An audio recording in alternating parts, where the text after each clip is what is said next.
ओम श्री परमात्मने नमः। मैं वरिष्ठ आचार्य हरिहृदय अवस्थी आप सभी का शास्त्र चर्चा चैनल पर हार्दिक स्वागत करता हूं।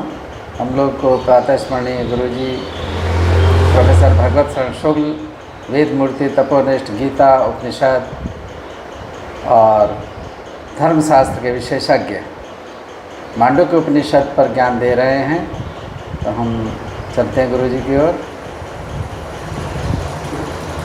जाग्रदादित्रयोन्मुक्तं जाग्रदादिमयं तथा ओंकारैकसुसंवेद्यं यत्पदं तन्नमाम्यहम्।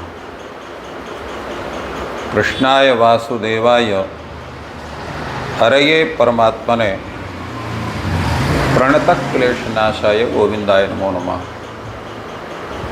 शास्त्र चर्चा इस चैनल से संबद्ध सभी विद्वद्गण, सभी जिज्ञासु छात्रवृंद, सहृदय सज्जन वृंद एवं इस चैनल के व्यवस्थापक आचार्य हरिहृदय अवस्थी जी, आप सभी का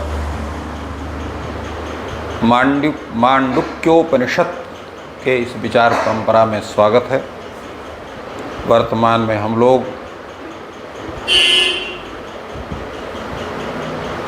चतुष्पाद ब्रह्म के चतुष्पाद जो तुरीयावस्था का स्वरूप है उस पर चर्चा कर रहे हैं। और इस पर जो विचार हुआ है वो यही है कि जो वह आत्मा है, जो विज्ञेय है, तो विज्ञेय रूप में जो प्रतीयमान, जब उसको हम आत्मा तत्व को जान लेते हैं तो जैसे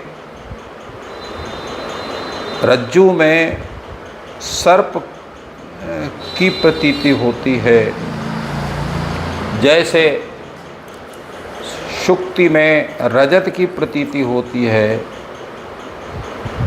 तो वहाँ पर जब उसके स्थान में हम जाते हैं तो वहाँ पर सर्प आदि की जो प्रतीति है वो वहाँ पर नष्ट होती है और वहाँ हमको रज्जुरियम न तो सर्प इत्याकारक प्रतीति होती है। तथैव जो है शुक्ति के नज़दीक जाने पर शुक्तिरियम नेदम रजतम इत्याकारक प्रतीति होती है। उसी तरह से जब ब्रह्म का ज्ञान हो जाता है तो ब्रह्मैवेदम सर्वम न किंचिदन्यत् तद व्यतिरिक्तम इत्याकारक ज्ञान होता है। अर्थात यह जो संपूर्ण संसार है यह उस परब्रह्म में रज्जु सर्पवत वो भ्रम मात्र है, इत्याकारक ज्ञान होता है। और जब आत्मा तत्व का ज्ञान हो जाता है तत्वमसि इत्यादि वाक्यार्थ के द्वारा, तो आत्मा अदृष्टो दृष्टा नहीं दृष्टेर विपरिलोपः विद्यते, ऐसा होता है। अर्थात दृष्टा की दृष्टि का लोप नहीं होता है, अपितु अदृश्य होकर के देखने वाला है आत्मा को ये जो स्वरूप की स्थिति है वो उसका ज्ञान होता है। तात्पर्य है कि तुरीयावस्था की अपेक्षा जो हमारी जागृत अवस्था है या हमारी जो सुषुप्ति अवस्था है या हमारी जो स्वप्नावस्था है वो उससे सब भिन्न अवस्था होती है, ये तुरीयावस्था। तो तुरीयावस्था में ही ब्रह्म का जब ज्ञान होता तभी तुरीयावस्था की प्राप्ति होती है। तब यह संसार जो है वो जो भ्रमात्मक उसका स्वरूप है वो भ्रम नष्ट होकर के सर्वत्र जो है आत्मवेदम सर्वमिथ्याकारक ज्ञान होता है। इसलिए यहाँ पर श्लोक भी कहा गया है, अत्रैते श्लोकाः भवन्ति निवृत्ते सर्वदुःखानां ईशानः प्रभुरव्ययः अद्वैतः सर्वभावानां देवस्तुर्यो विभुः स्मृतः। जो वो चतुष्पाद ब्रह्म का जो तुरीय पाद है, चतुर्थ पाद है, वो कैसा है? कहते निवृत्ते सर्व दुखानां, तुरीय अवस्था में जब आत्मक तत्व का ज्ञान हो जाता है तो सर्व दुखानां निवृत्ते, वो कब होता है? तो तुरीय आत्मा सब प्रकार के दुखों की निवृत्ति में जो है ईशानः प्रभु अव्ययः अद्वैतः, वह प्रभु समर्थ है, वह अविकारी है और सर्वभावानाम अद्वैतः, सभी पदार्थों में जो है अद्वैत रूप है। और कैसा है? वह देव है, तुरीय है, विभु अर्थात व्यापक है। इस तरह का हमको उस परब्रह्म के स्वरूप का ज्ञान होता है। इसके विषय में आचार्य शंकर कहते हैं कि प्राज्ञ तेजस विश्व विलक्षणानाम सर्व दुखाना निवृत्ते है ईशानः तुरीयः आत्मा।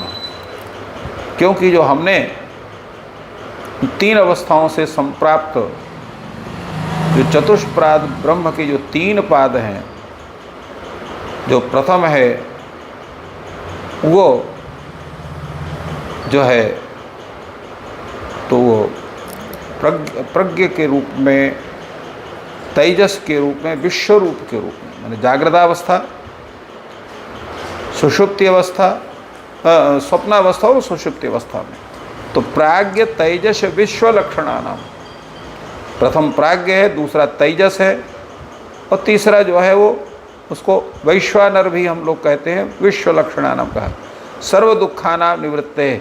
तो इनके जो है प्राज्ञावस्था से संबद्ध जितने दुख हैं, इसी तरह से तैसावस्था के जो दुख हैं, वैश्वानर अवस्था के जितने दुख हैं, उन सब दुखों के जो है वो निवृत्ति होती है।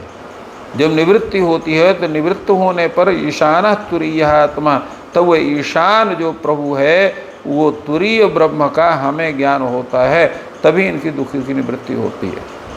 क्योंकि दुख निवृत्तिम प्रति प्रभु भवति इत्यर्थ। दुख निवृत्ति के प्रति मुख्य कारण कौन है?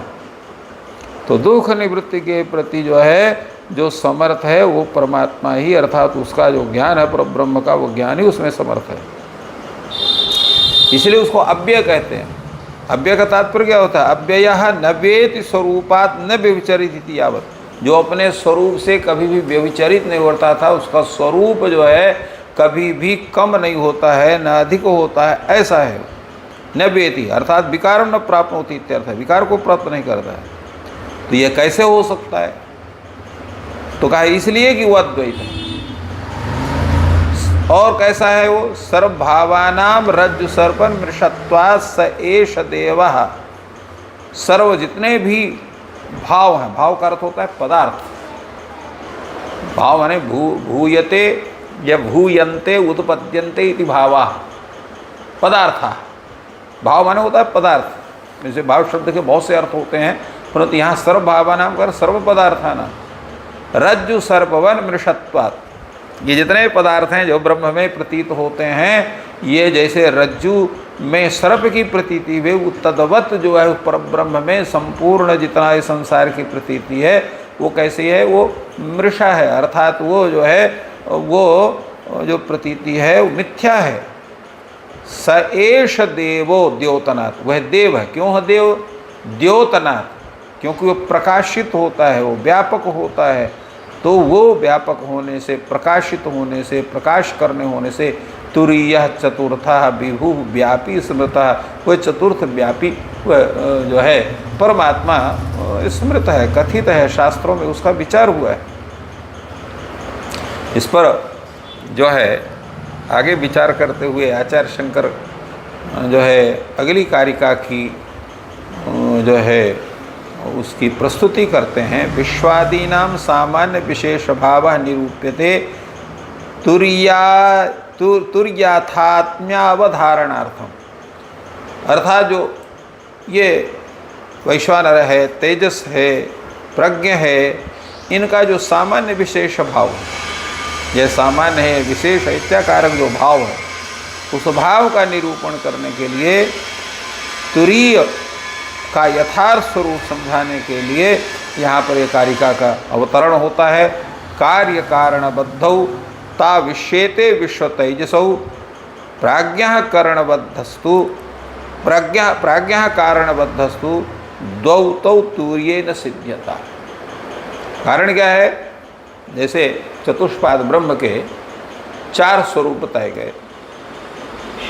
वो है आपका जो है विश्व स्वरूप अर्थात वैश्वानर स्वरूप, तेजस स्वरूप, प्राज्ञ स्वरूप। तो ये जो प्रथम वैश्वानर और तेजस स्वरूप है वो कैसे हैं? वो कार्य कारण बद्धौ तौ इष्येते विश्व तेजसौ। तो विश्व और तेजस दोनों कार्य कारण के रूप में हैं। ये दोनों कैसे हैं? कार्य कारण रूप में है, अर्थात कार्य जो है वो फलावस्था हो गए, कारण हो गए बीजावस्था हो गए। तो इसलिए दोनों बद्ध माने जाते हैं।